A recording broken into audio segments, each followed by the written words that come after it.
할렐루야. 주님의 은혜가 오늘 여러분 삶 가운데 가득하시기를 주의 이름으로 축원을 드립니다. 자, 오늘은요 상당히 중요한 내용입니다. 이 내용은 짧은데 아시다시피 마태복음과 함께 같이 소개가 되고 있는 본문이죠. 마태복음 6장, 7장 이렇게 같이 연결되면서 6장 특별히 9절부터 15절까지 여러분 잘 아시다시피 오늘 누가복음 11장 1절부터 4절까지 짧지만 그 안에 이 주기도문, 주님이 가르쳐 주신 기도에 대한 내용이 소개가 되고 있습니다. 뭐 잘 아시는 거죠. 주기도문 외우는 것, 우리는 이렇게 생각을 합니다. 주기도문 외우는 거. 주기도문 하면 괜히 입에 미소가 번지죠. 아, 예배 다 끝났구나. 이런 개념이 아닙니다. 이 주기도문은. 자, 이 주기도문에 대해서 마태복음과 누가복음을 이렇게 비교하시는 것도 참 좋은데요. 그러나 이제 누가복음에서 나와 있는 내용이 마태복음과는 약간 좀 차이가 있습니다. 그 차이는 틀린 게 아니고요. 무언가 지금 핵심적으로 이야기하려고 하고 드러내려고 하는 것들에 있어서 누가와 마태가 말하려고 하는 부분이 기술하고 있는 부분이 차이는 있지만 내용에 있어서는 큰 차이가 있지는 않다라는 건 지금 먼저 말씀을 드립니다. 근데 오늘 누가복음은요. 참 중요하고도 재미있고도 우리가 어렵지 않게 짐작할 수 있는 제일 중요한 첫 번째 사실이 뭐냐 하면 지난주 내내 우리는 누가복음 10장을 묵상하지 않았습니까? 그래서 평일에 새벽 기도 때 또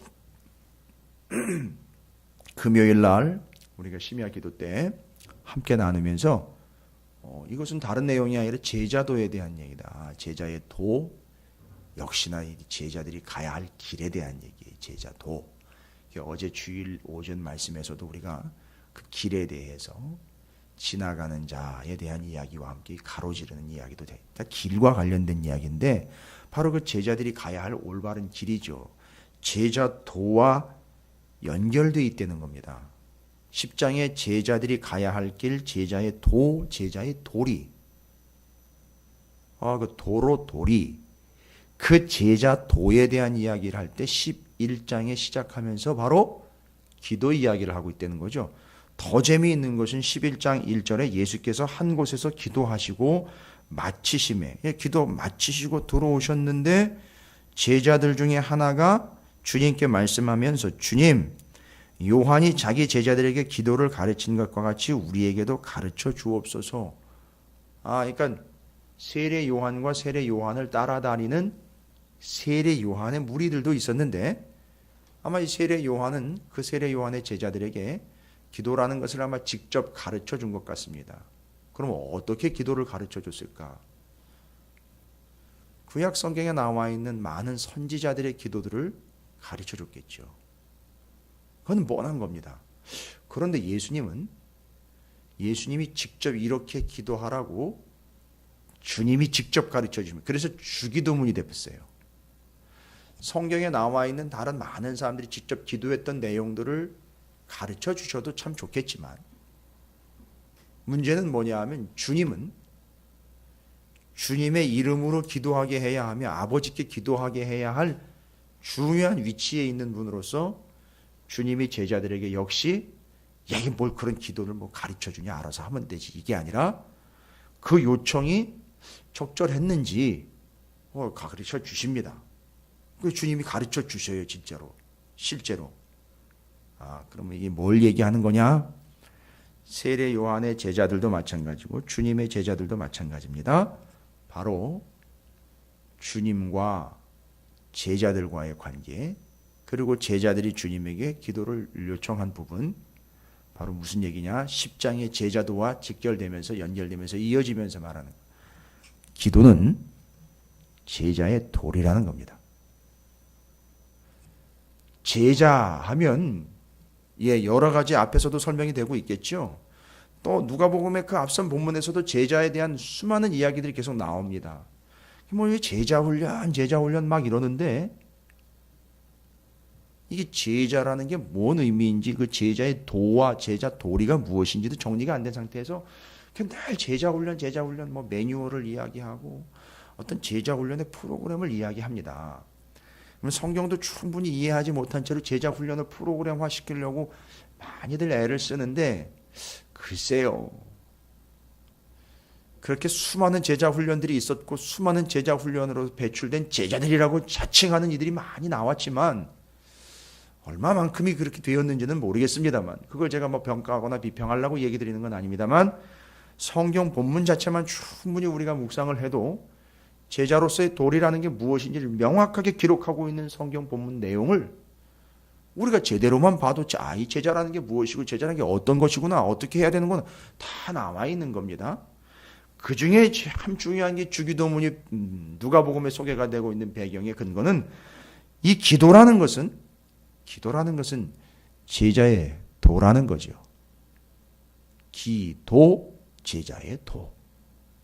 그래서 기도는 제자의 도리입니다. 그건 원칙이라고도 할 수 있어요. 제자의 본분이라고도 할 수 있습니다. 제자란 기도하는 자입니다. 그런데 참 재미있는 것은 이 온유하고 겸손하신 주님의 마음을 배우고 싶습니다. 그 온유하고 겸손한 마음을 주님께 배우는 것처럼요. 기도를 제자들이 가르쳐 달라 그럽니다. 근데 예수님은 뿌리치지 않고 가르쳐 주십니다. 뭐 이렇게 되면은 이쯤 돼서 뭐 기도는 배워야 되는 거다, 이렇게 이야기할 수 있지만 조금 얕습니다. 기도는 배워야 된다. 기도는 하는 거죠. 근데 여기서 가르쳐 달라고 이야기하는데 주님께 가르쳐 달라고 부탁을 하면서 제자들이 그 주님과의 관계에서 제자가 기도하는 자라는 걸 탁 드러내주고 주님께 기도를 가르쳐 달라고 이야기한 것. 여러분, 이건 뭘 이야기하는 거냐면 기도는 배우며 기도는 가르쳐 주는 것이다, 이런 개념을 조금 초월을 합니다. 더 깊은 내용은 뭐냐면 기도는 관계라는 겁니다. 기도는 관계라는 거예요. 누구의 이름으로 기도합니까?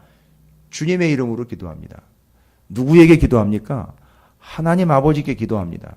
바로 그 누구의 이름으로 기도하는 그분과 누구께 기도하는지 하나님 아버지, 그 하나님 아버지와 우리 구주 예수 그리스도와의 관계가 기도인 겁니다. 기도가 깊다는 이야기는 관계가 깊다는 얘기입니다. 기도가 끊이지 않는다는 이야기는 그 관계가 끊이지 않다는 겁니다. 기도가 풍성하다는 말은 그 관계가 너무너무 풍성하다는 거예요. 우리는 단지 기도를 우리의 목적한 바와 우리의 문제들을 해결하기 위한 수단 정도로 착각을 하고 있는데 너무 아쉽다는 거죠. 오늘도 우리가 361장을 찬양했습니다만 거기 아예 뭐라고 표현을 합니까? 잘못된 것 구하면 측은히 여기사. 기도는 제자의 도리입니다. 기도는 그 이름으로 기도하는 주님과 그 기도를 받으시는 하나님 아버지와의 관계를 이야기합니다. 이것만 정리가 돼도 기도는 풍성하며 기쁨이요 그 자체로 은혜가 되죠. 그것 자체로 만족이라 할 수 있어요. 저는 바라건대 그냥 잔소리처럼 듣지 마시고요. 그냥 목사가 하는 소리라고 외면하지 마시고 저는 여러분의 기도가 더 깊어지고 더 풍성해지셨으면 좋겠어요. 뭘 전제로 하고 있는 거죠? 그 이름으로 기도하는 예수 그리스도와 그 기도를 받으시는 하나님 아버지의 관계, 기도하는 이와 아버지 하나님 우리 구주 예수 그리스도, 지금도 말할 수 없는 탄식 가운데 우리를 위하여 대신 간구하여 주시는 예수 그리스도로 대신하여 우리에게 함께 하시는 성령 하나님, 이 모든 관계들이 기도를 통하여라는 겁니다. 그래서 기도는 하나님 아버지, 삼위일체의 하나님 아버지와의 관계다. 그러니까 이렇게 하루를 기도로 시작한다는 건요, 그렇죠, 하나님 아버지와의 관계로 시작을 하는 겁니다. 하루를 마무리할 때 기도로 마무리한, 관계로 마무리하는 겁니다. 그래서 이제 그 뒤에 어떤 결론을 내릴 수 있느냐 하면 기도는 하나님과의 관계지요. 그래서 우리가 기도할 때 이제 어떻게 기도하는지, 제자로서 기도합니다. 관계로 기도합니다. 기도가 곧 관계지요. 나중에 우리의 기도가 어떻게 되는지 아십니까? 우리의 기도가 내 뜻을 구하지 않고요, 관계자인, 나와 관계자인 아버지의 뜻을 구하게 되어 있습니다. 관계이기 때문에요. 내 멋대로 내 것만 막 달라고 구하지 않고, 기도가 하나님과의 관계고 주님과의 관계이기 때문에 하나님 아버지 주님의 뜻을 구하는 기도가 된다는 거예요. 나중에는 관계가 깊어지면요, 제대로 된 관계가 형성이 된다면요, 매일 내 것만 갖다가 드립다 하나님께 목록을 만들어, 리스트를 만들어, 이렇게 해주고 이렇게 해주고 이렇게 해달라고, 이렇게 해결해 주시고 이렇게 저렇게 해달라는 그런 개념이 아니고요, 아주 얕은 수준입니다. 틀렸다는 건 아닙니다만 거기서 벗어나질 못한다는 거죠. 아주 얕은 수준이고 아주 1차원적인 수준에서 머물러 버린다는 거죠. 그러나 그 기도가 깊어지고 길어지고 관계가 깊어진다는 것은 나중에는 어떤 관계, 어떤 기도로 나아가느냐, 하나님 아버지의 뜻을 구하는 거죠. 여기 누가복음에는 안 나와 있습니다만 마태복음에는 주기도문 안에 뜻이 하늘에서 이루어진 것 같이 땅에서도 이루어지이다, 이렇게 기도를 하고 있어요. 결국 그 기도는 내 뜻이 아닌 하나님 아버지의 뜻이 나의 기도를 통해서 여기서 이루어지도록 하겠습니다. 이 기도의 내용이 본질입니다. 상당히 중요한 거를 제가 세 가지를 말씀드렸어요. 제자의 도리다. 기도는 관계다. 나중에는 기도를 받으시고 우리가 그 이름으로 기도하는 주님과 하나님 아버지 성령 하나님의 뜻을 구하는 기도회까지 나아간다는 거죠. 아마 처음에는 내 뜻을 구하는 기도로 계속 갈 거예요. 그러다가 나중에 그 기도가 더 깊어지고 관계가 깊어지면 관계, 곧 그 주님과 하나님 아버지의 뜻을 구하게 된다는 거죠. 그리고 이제 주기도문에 대한 얘기로 들어가는 거예요. 그 본질을 딱 세 가지로 정리를 하시고 주기도문을 이제 구체적으로 들어가죠. 예수께서 이르시되 너희는 기도할 때 이렇게 하라 가르쳐 주십니다. 아버지여, 아버지여 라고 나옵니다. 이 참 여기는 짧게 그냥 지나가는데 마태복음 주기도문을 한번 비교해 보십시오. 아버지여 라고 나옵니다. 여러분, 이 아버지라는 말이 나오면 우리는 이 구약 성경을 좀 전체적으로 이해하고 있는 부분에 있어서 그냥 넘어가면 안 되죠. 여러분, 이 기도를 비록 주님이 한적한 곳에서 기도하시고 마치셨다라고 이야기하지만 여러분, 지금 여기가 광야라고 생각을 해보십시오. 구약 성경의 광야 40년, 그 광야 40년과 가장 잘 어울리는 기도, 이 주기도문을 이스라엘 백성들이 출애굽해서 광야에서 드리고 있는 기도라고 보시면 너무 절묘하게 맞아떨어진다는 걸 여러분 이제 이해하실 거예요. 아버지여라고 이야기하고 하나님의 아버지 되심입니다. 아버지 되심이면 기도하는 자가 곧 아들됨입니다. 이 아들됨은 어디서부터 나옵니까? 개념을 빨리 캐치를 해내야죠. 하늘에 계신 아버지여, 마태복음에는 이렇게 나와 있고 지금 여기는 아버지여라고 바로 들어갑니다. 아버지, 아주 자연스럽게 아버지여라고 들어갑니다.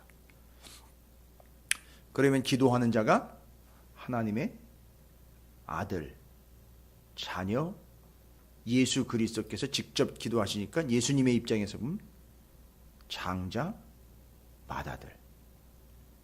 그러면 이 아버지여라는 말은 이스라엘의 이야기에 있어서 생뚱맞은 기도의 내용이 아닙니다.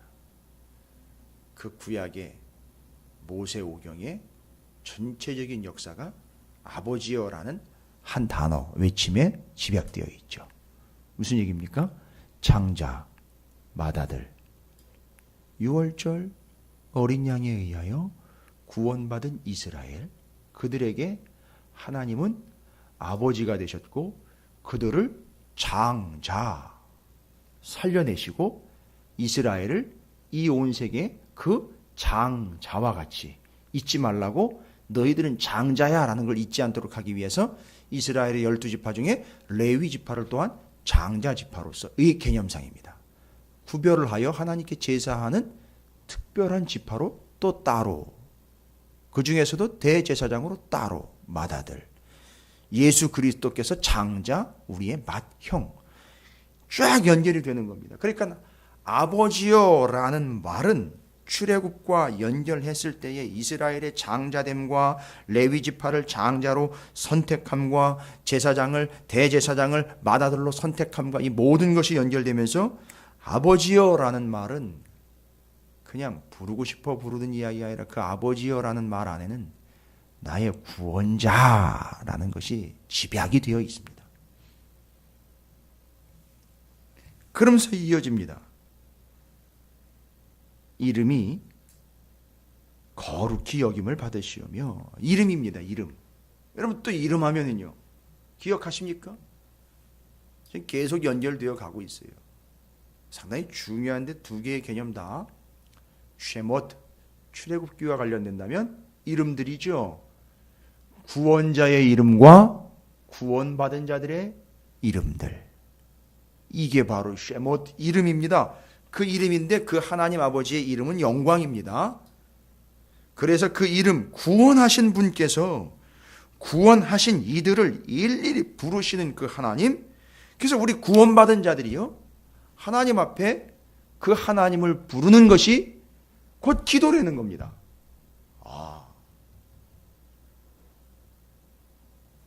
이 또한 놀라운 사실입니다.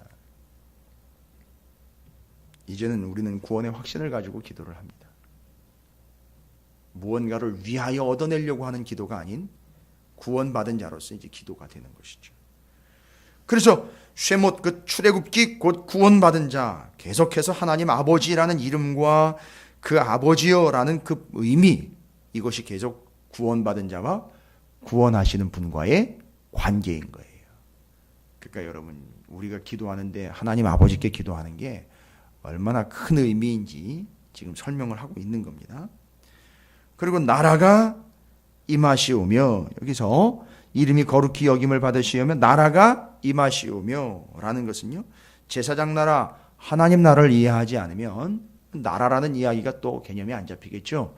그건요, 다른 거 아니죠. 그 나라, 제사장 나라의 통치 이념이지요. 하나님이 왕이시지요. 이 나라의 왕이시지요. 다른 거 없습니다. 나라, 통치자, 왕이심, 절대 복종 이야기하는 겁니다. 이게 기도예요. 그게 주기도문의 내용입니다. 그러니까 하나님의 통치자 되심입니다. 그 나라의 왕이십니다.